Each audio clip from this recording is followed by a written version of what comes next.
បងចំពោះឡានស៊េរី model ខ្ពស់ដូចជាស15ឡើងរហូតដល់20ហើ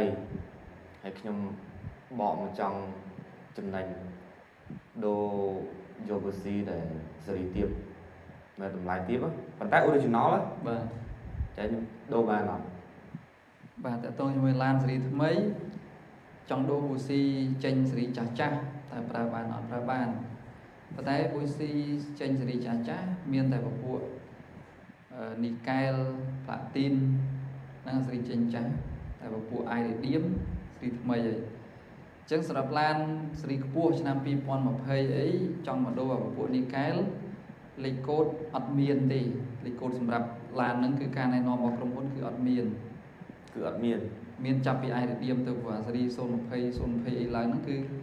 ម៉ាស៊ីនឡានភាគច្រើនគេ design មកគឺសម្រាប់តែពពួក iridium ទេព្រោះវាមាន turbo ខ្មែរយើងតាក់បូហ្នឹងហ្នឹងហើយក៏ប៉ុន្តែ turbo ហ្នឹងគឺភាសាបរទេសយើងនិយាយតាក់បូក៏ប៉ុន្តែនិយាយដដែលហើយគាត់យើងនិយាយកាត់អញ្ចឹងតាក់បូវាមិនមែនបកជាខ្មែរទេអញ្ចឹងម៉ាស៊ីនពពួកតាក់បូគឺអត់អាចប្រើ boost nickel បានទេដែលលើឃើញថា Toyota ឬក៏ Lexus RX 350 ស៊េរីចាស់ម៉ាស៊ីនវា 3.5 ឬក៏ 4 ចុចដល់ពេលចេញក្រោយម៉ាស៊ីនវាតែ 2 ចុចអីហ្នឹងបែរជាខ្លាំងជាងស៊េរីចាស់ទៀតដោយសារគេប្រើប្រព័ន្ធតាក់បូនឹងអញ្ចឹងប្រព័ន្ធតាក់បូបច្ចេកវិទ្យាថ្មីអត់ support ជាមួយនឹងប្រភេទផ្សំប៊ូស៊ីនីកែលទេប៉ុន្តែសូត្រតែដាក់បានអត់ដាក់បាននីកែលប្រើបាន 30000 40000 គីឡូប៉ុន្តែដល់ពេលដាក់ជាមួយឡានថ្មីគឺប្រើបានតែបានត្រឹម 10000 ឬក៏ 20000 ទេវាខូចហើយវាត្រូវពេលត្រូវដូរទៀតហើយគឺកន្លែងហ្នឹងតែសូត្រតែដាក់បាន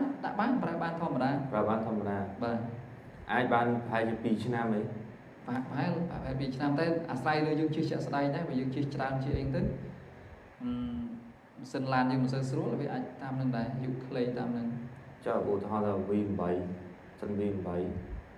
គាត់ថាឧទាហរណ៍ថា100គីឡូវាស៊ីចន្លោះប្រហែលអូកន្លែងហ្នឹងខ្ញុំភ្លេចបញ្ជាក់មួយទៀតម៉ាស៊ីនឡានស៊េរីថ្មីប្រើប៊ូស៊ីនីកែលតម្លៃ$5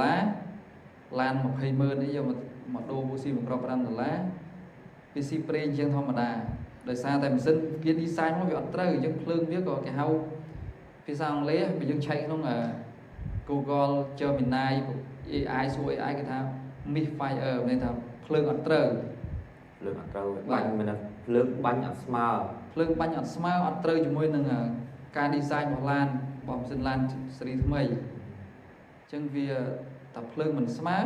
ភ្លើងមិនត្រូវជន់ទៅវាមិនសូវស្ទុះដូចអាប៊ូស៊ី iridium ទេអញ្ចឹងស៊ីសាំងក៏វាទៅតាមនឹងដែរតែបានប៉ុន្តែខាងយើងនៅទៅលក់ជូនពួកគាត់ខាងយើងបើសិនជាគាត់ថាទទួលយកលក្ខខណ្ឌរបស់យើងថាយើងធានាអត់បានច្រើនទេបងឬមួយក៏ប្រើអានឹងអត់បានច្រើនគីឡូទេគាត់ថាអត់អីទេលក្ខខណ្ឌតែនឹងគាត់ទទួលយកលក់ឲ្យសំខាន់គាត់ទទួលយកអ្វីដែលយើងរៀបរាប់ពីបញ្ហាដែលកើតឡើងណាបាទតែបើសិនជាយើងលក់ iridium ចង់ធានាមួយឆ្នាំក៏បាន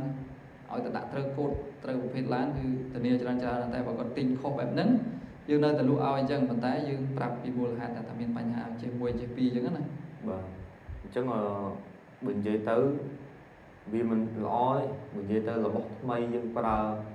វាប្រៀបធូរជាអីប៊ូស៊ីប្រៀបដូចជា